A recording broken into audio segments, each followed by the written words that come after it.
जंगल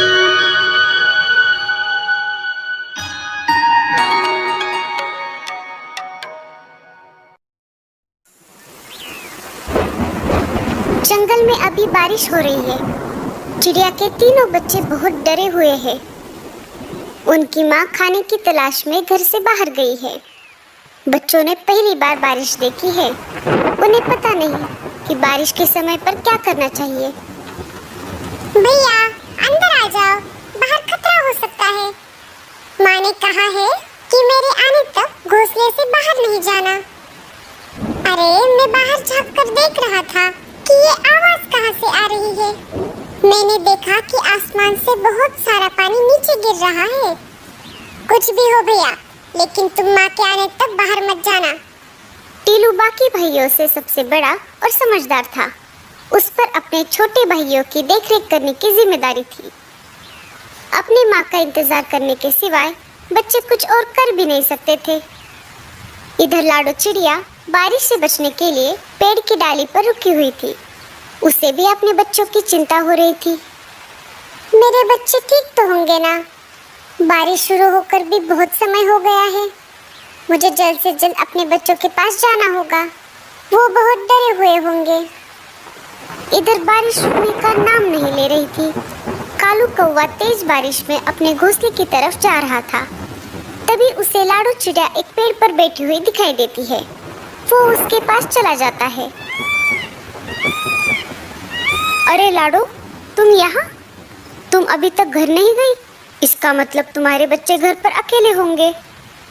हाँ कालू भैया, मुझे मेरे बच्चों की बहुत चिंता हो रही है। लाडो, मैं तुम्हें डराना नहीं चाहता, पर तुम्हें बताना ये बहुत जरूरी है। सुना है एक खतरनाक चीलों का झुंड हमारे जंगल में घुस आया है। हाँ कालू भैया, मुझे ये बात पता है। जब मैं कल बुलबुल चिड़िया के घर गई थी, तब मैंने देखा कि एक चील बुलबुल चिड़िया के बच्चों को खा रहा था। बुलबुल घर पर नहीं थी, फिर भी एक बच्चा जीवित था। मैंने उसे बचाने की ठान ली। तब मैं उस चील के पास चली गई। अरे ओ चील, छोड़ दे उस बच्चे को, नहीं तो तेरा बहुत बुरा हाल होगा।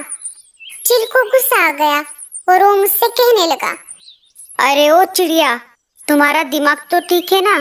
भाग यहाँ से।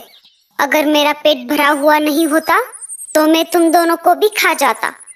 पर देख लेना, आगे चलकर तुम मुझे कहीं पर दिखाई दोगी तो मैं तुम्हें नहीं छोड़ूंगा। मैं तुम्हें उसी समय खा जाऊंगा और डकार तक नहीं लूंगा। ऐसा कहकर चील वहाँ से उड़ गया कालू भैया। तभी वहाँ पर बुलबुल चिड़िया आ गई। उसने देखा तो वो बहुत दुखी हो गई, क्योंकि चील उसके दो बच्चों को खा चुका था। अरे ये क्या हो गया? मेरा तो सब कुछ लूट गया। ये सब किसने किया? मैं उसे नहीं छोड़ूंगी। अरे बहन, तुम्हारे बच्चों को चील ने खाया है। अगर मैं ऐन मौके पर नहीं आती तो वो चील तुम्हारे तीसरे बच्चे को भी खा जाता। तुम्हारा बहुत बहुत शुक्रिया। मैं तुम्हारा ये एहसान जिंदगी भर नहीं भूलूंगी लाडो चिड़िया। पर मैं अब उस चील को नहीं छोड़ूंगी।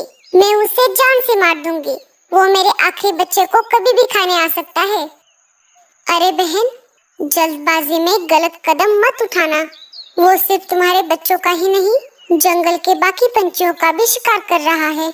उसे हमें झांसे में फंसाना होगा और फिर हम उसको उसके किए की सजा देंगे। बिना सोच विचार किए जल्दबाजी में फैसला लेना गलत बात है। ठीक है बहन, मैं कौन सा भी गलत कदम नहीं उठाऊंगी। अच्छा, तो ये सब हुआ था। बुलबुल चिड़िया के साथ तो बहुत बुरा हुआ। हम उस चील को तो क्या, बाकी सारे चीलों को भी नहीं छोड़ेंगे। हम उन सबको जंगल से खदेड़ देंगे। तुम जल्दी घर जाओ। हाँ कालू भैया, बारिश रुके या ना रुके, मुझे कैसे भी करके मेरे बच्चों के पास जाना होगा। ठीक है लाडो, मैं चलता हूँ। कालू वहाँ से निकल जाता है। बारिश बहुत तेज थी। खुद की जान की परवाह ना करते हुए लाडो तेज बारिश में अपने बच्चों की तरफ निकल पड़ी।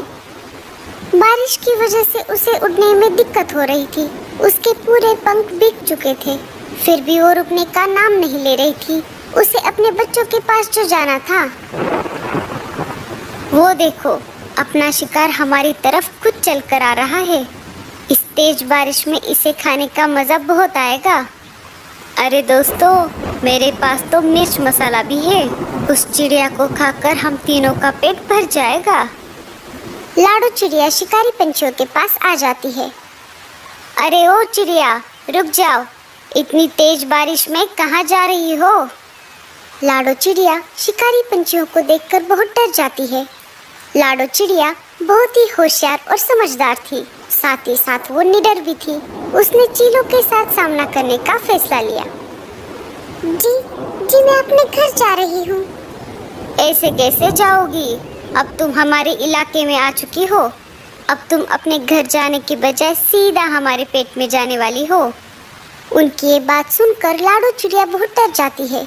उसे कुछ भी समझ नहीं आ रहा था। तभी लाडो के मन में एक आइडिया आ जाती है।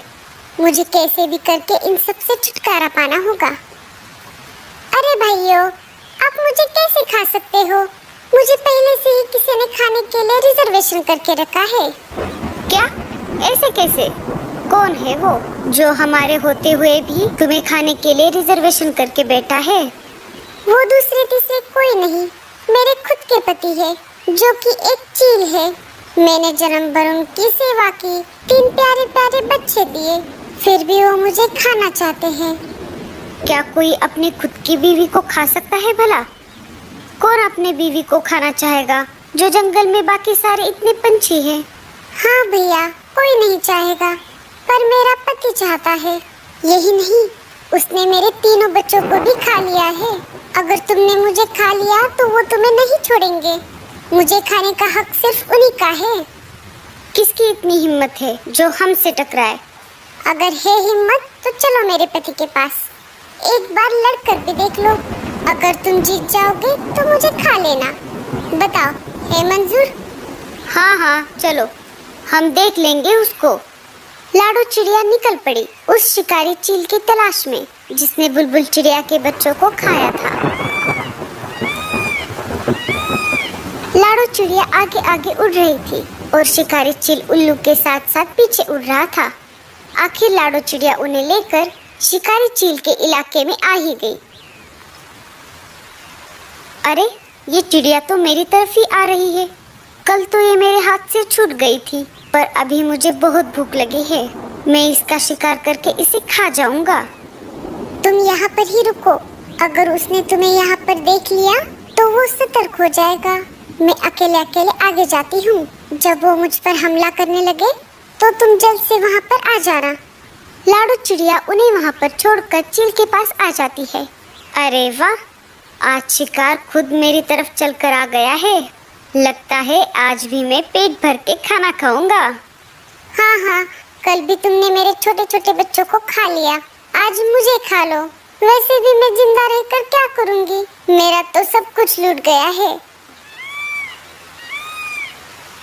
अरे वो बच्चे तेरे नहीं, उन पर मेरा अधिकार था। शिकारी चील उन दोनों की बातें सुन रहा था। उसे लाडो की बातों पर विश्वास होने लगा।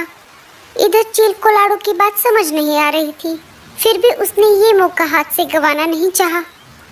हाँ, जैसे मैंने बच्चों को खा लिया वैसे ही तुम्हें खा जाऊंगा। चील उड़कर लाडो चिड़िया पर हमला करने ही वाला था, तभी दूसरे शिकारी पंछियों ने उसका रास्ता रोक लिया। अरे बेटे, तने तो मौज ही कर दी। तनिक रुक जा जरा, वो हमारा शिकार है। अरे तुम सब कौन हो? उस पर सिर्फ मेरा अधिकार है। देखो देखो भाइयों, ये कैसे मेरे साथ सुलूक करते हैं। अरे बेटे, तनिक रुक जा जरा, नहीं तो तने यहीं पर ही खोल देंगे। ऐसा कहते ही उन दोनों में तेज लड़ाई शुरू हो गई। उन दोनों की लड़ाई देखकर उल्लू वहां से भाग गए। दोनों में इतनी तेज लड़ाई हो गई कि दोनों घायल हो गए और जमीन पर गिर गए। दोनों के शरीर से बहुत ज्यादा खून बह रहा था। लाडो दोनों के पास आकर बोली, क्यों, कैसी रही? मैंने तुम दोनों को उल्लू बनाया। ना ही मैं इसकी बीवी हूँ और ना ही इसने मेरे बच्चों को खाया है। मैंने जानबूझकर तुम दोनों में झगड़ा लगवाया ताकि जंगल के बाकी पशु पक्षी सुरक्षित रह सके। अब समझ आया, शक्ति से हमेशा युक्ति ही अच्छी होती है। अरे ओ चिड़िया, तने ये ठीक नहीं किया। उन दोनों चीलों में इतनी ज्यादा हाथापाई हो गई कि उन्हें अपनी जान गंवानी पड़ी। चलो, इनका काम तो तमाम हो गया। अरे बाप रे, इन दोनों के चक्कर में मैं तो अपने बच्चों को भूल ही गई। लाडो चिड़िया तेज उड़ते हुए अपने घोंसले की तरफ निकल पड़ी।